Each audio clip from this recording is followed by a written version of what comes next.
আমি ম্যাডামকে সালাম দিলাম।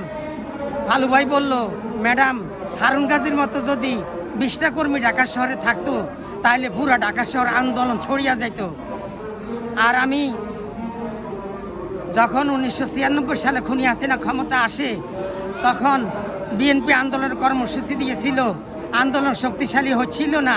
তখন আমি ম্যাডামকে কম্পিউটার একটা সিটি লেখা মিন্টু রোড ম্যাডামকে দিলাম, ম্যাডামের অফিসে গিয়ে দিলাম, ম্যাডাম আন্দোলন শক্তিশালী করতে হলে আপনি সরেসার এরশাদের বিরুদ্ধে যেভাবে 7 দলীয় ঐক্যজোট গঠন করে আন্দোলন জোরদার করেছিলেন, বর্তমানে আওয়ামী লীগ হাসিনা সরকারের বিরুদ্ধে যদি আন্দোলন জোরদার করতে হয় তাহলে আওয়ামী লীগের বিরুদ্ধে যে সমস্ত রাজনৈতিক সংগঠনগুলো আছে সকলকে নিয়ে বৃহত্তম একটা ঐক্যজোট গঠন করতে হবে। তখনই ম্যাডাম এই 4 দলীয় ঐক্যজোট গঠন করেছিলেন। আমার কথা ম্যাডাম শুনেছেন, সেজন্য আমি নিজেকে গর্ববোধ করি, আমার সেই স্মৃতিগুলো মনে পড়ে। এবং ম্যাডামকে আমি 1998 সালে যখন বিএনপির 116 জন সংসদ সদস্য শুনলাম, পত্রিকার রিপোর্ট আসলো যে কোনো সময় বিএনপির 116 জন সংসদ সদস্য সংসদ থেকে পদত্যাগ করে রাজপথে আন্দোলন জোরদার করতে পারে, তখন আমি চিন্তা করলাম এখন যদি বিএনপির 116 জন সংসদ সদস্য সংসদ থেকে পদত্যাগ করে চলে আসে তাহলে সাংবিধানিক সংকট দেখাইয়া শেখ হাসিনা রাম বাম দলগুলাকে ঘুষ দিয়া টাকা পয়সা খাওয়াইয়া একটা মধ্যবর্তী নির্বাচন করিয়া তাদের ক্ষমতার মেয়াদ আরও 5 বছর বাড়িয়ে নিতে পারে।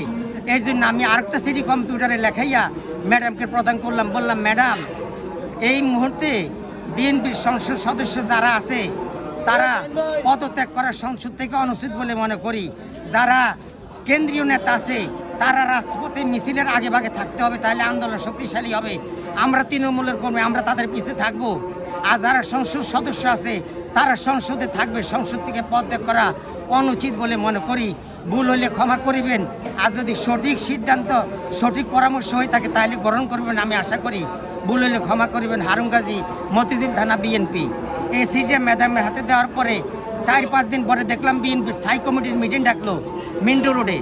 আমি গেলাম, তারপরে মান্নান ভাই আমাকে বলল, হারুন গাজী তুমি নিচে বসা, আমাদের মিটিং আরম্ভ হবে এখন। তখন আমি নিচে কি রাত 9টা পর্যন্ত অপেক্ষা করলাম, মিটিং শেষ হচ্ছে না, আমার খিদা লাগছে। আমি বাসায় চলে গেছি, সিদ্ধান্ত নিলাম সকালে পত্রিকার রিপোর্ট আসবে, সেই রিপোর্টে জানতে পারবো কী সিদ্ধান্ত হয়েছে স্থায়ী কমিটির মিটিংয়ে।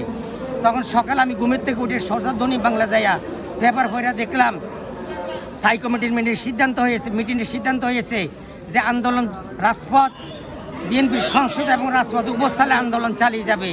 তখন আমার ওই সিটির কথা মনে পড়লো, আমি যে ম্যাডামকে সিটি দিয়েছিলাম সেই সিটি মোতাবেক ম্যাডাম নির্দেশ করেছে বিএনপির সংসদ সদস্যরা সন্তোষ পদত্যাগ করবে না, রাজপথ এবং সংসদ উপস্থানে আন্দোলন চলবে।